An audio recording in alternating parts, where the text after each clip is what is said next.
அனைவருக்கும் வணக்கம்.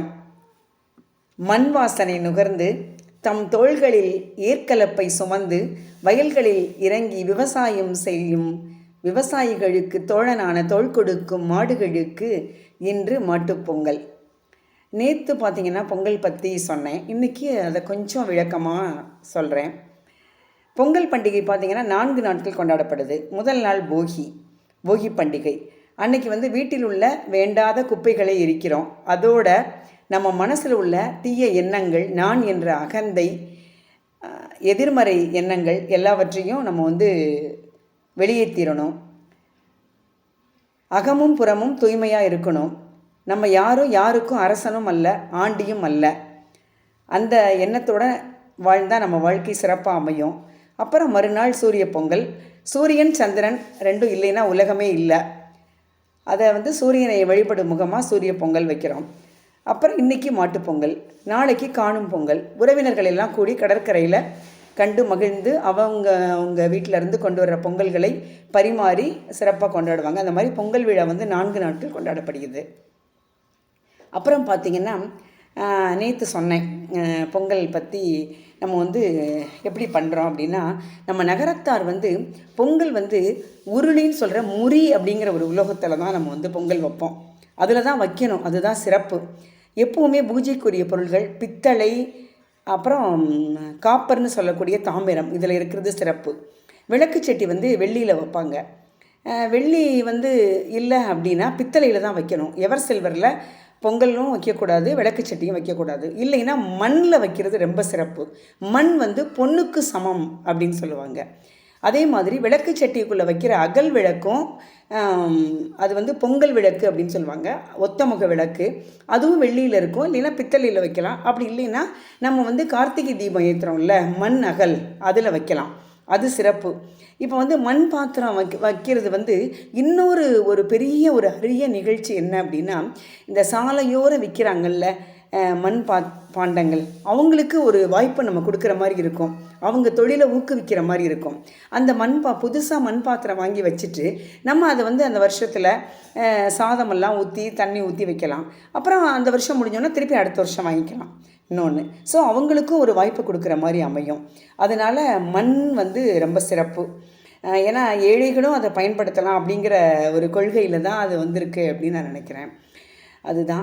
ஏன்னா நம்மளுடைய இந்த பொங்கல் நம்மளுடைய பாரம்பரிய பொங்கல் இன்றைக்கி இளைய தலைமுறையினர் அதை விடாமல் கடைப்பிடிக்கணும். இன்றைக்கி அயல் நாடுகள்லேயும் அவங்க பொங்கல் அன்னைக்கு கொண்டாட முடியாட்டியும் அந்த வாரத்தில் வர ஞாயிற்றுக்கிழமை அதை கடைப்பிடிக்கிறாங்க. இன்றைக்கி உள்ளவங்க, இனிமே உள்ள தலைமுறைகளும் இதை தவறாமல் கடைப்பிடிக்க வேண்டும்.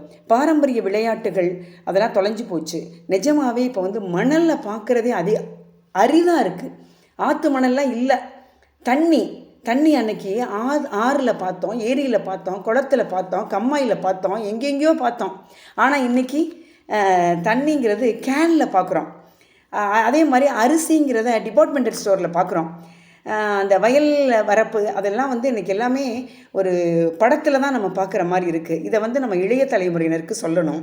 அப்புறம் பார்த்திங்கன்னா ஆவாரம்பூ, நெல்லுக்குலைப்பூ, பூளைப்பூ, அது 3 பொங்கலுக்கு அவசியம் வைக்கணும்.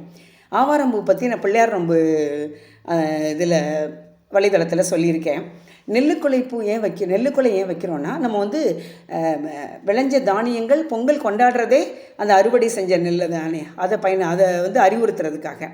அதே மாதிரி பூளைப்பூ அதற்கு பேர். ஏன் அந்த மாதிரி பேர் வந்தது அப்படின்னா, கண்ணில் அந்த உடம்பு ஹீட்டாக இருந்தால் கண்ணில் காலையில் தூங்கி எந்திரிச்சோன்னு பார்த்தா கூட ஒரு எல்லோ கலரில் சின்ன டாட் மாதிரி இருக்கும். பூளை கண்ணில் அது வெப்பத்தால் வர்றது.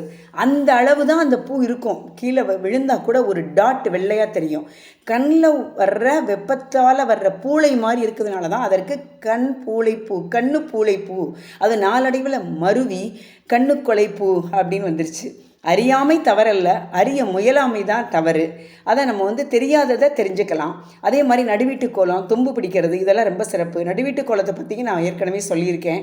நம்ம நடுவீட்டு கோலம் நகரத்தார் எல்லா விசேஷங்களுக்கும் மங்கள காரியத்துக்கும் போடுவோம். தும்பு பிடித்தல் அதே மாதிரி தான். தும்பு ஏன் பிடிக்கிறோம் அப்படின்னா, கோவிலில் உள்ள தெய்வத்தை வீட்டுக்கு அழைக்கிறோம். நாங்கள் செய்ய போகிற இந்த காரியத்துக்கு நீங்கள் எங்களுடைய இல்லத்திற்கு வருகை தந்து எங்களுக்கு துணையாக இருங்க அப்படின்னு சொல்ல மாதிரி. அதே மாதிரி நடுவீட்டு கோலத்தில் ஏன் ரெட்டை வருஷ புள்ளி குத்துறோம், ரெட்டை வருஷம் கண்டிப்பாக புள்ளி குத்தணும். நடுவீட்டு கோலத்தை ஒவ்வொரு நகரத்தாரும் தெரிஞ்சுக்கணும். ஏன்னா ஆண் பெண் கணவன் மனைவி ரெண்டையும் குறிக்கிறதுனால தான் குத்துறோம் ரெட்டை வருஷம். நெருக்க புள்ளி குத்தணும். நெருக்க புள்ளி குத்தினா சொந்தங்கள் நெருங்கி இருக்கும் அப்படிங்கிறது விசேஷம்.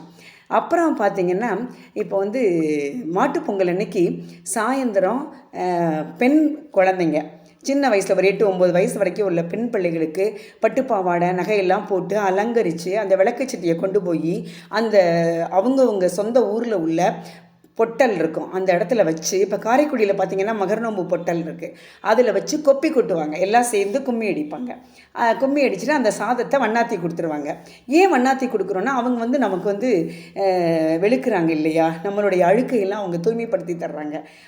அவங்க நல்லா இருக்கணும், அவங்களும் வாழணும், நம்ம வாழ்கிற மாதிரி அவங்களும் வாழணும் அப்படின்னு நம்ம நினைக்கிறது தான். அதே மாதிரி இது பெண் பிள்ளைகளுக்கு. ஆண் பிள்ளைகளுக்கு அம்பு போடுதல்ங்கிற நிகழ்ச்சி நம்ம நகரத்தாருக்கே உரிய தனி சிறப்பு. அது வந்து மகரம் அன்னைக்கு விஜயதசமி அன்னைக்கு போய் வாழை மரம் இருக்கும் கோயிலுக்கு முன்னாடி, அதில் வந்து வெள்ளியில் கிளிக்கி வைப்பாங்க. சில பேர் வந்து அம்பும் வைப்பாங்க. இப்போ எங்கள் பக்கம்லாம் கிளிக்கி தான். அதில் போய் குத்திட்டு வருவாங்க. குத்திட்டு வந்தோன்னா அதுக்கு ஆலாத்திலாம் எடுப்பாங்க. அதே மாதிரி பெண் பிள்ளைகளும் கொப்பி கொட்டிட்டு வந்தோன்னா ஆலாத்தி எடுப்பாங்க. இது வந்து நம்ம நகரத்தார்கள் அவசியம் தெரிஞ்சுக்க வேண்டிய நிகழ்ச்சி. ஓரளவு எல்லாமே சொல்லியிருக்கேன்னு நினைக்கிறேன். இது எல்லாமே நம்ம கடைப்பிடிக்கணும். இளைய தலைமுறையினர் தவறாமல் இதை கடைப்பிடிக்கணும் அப்படிங்கிறது என்னுடைய கருத்து. நன்றி, வணக்கம்.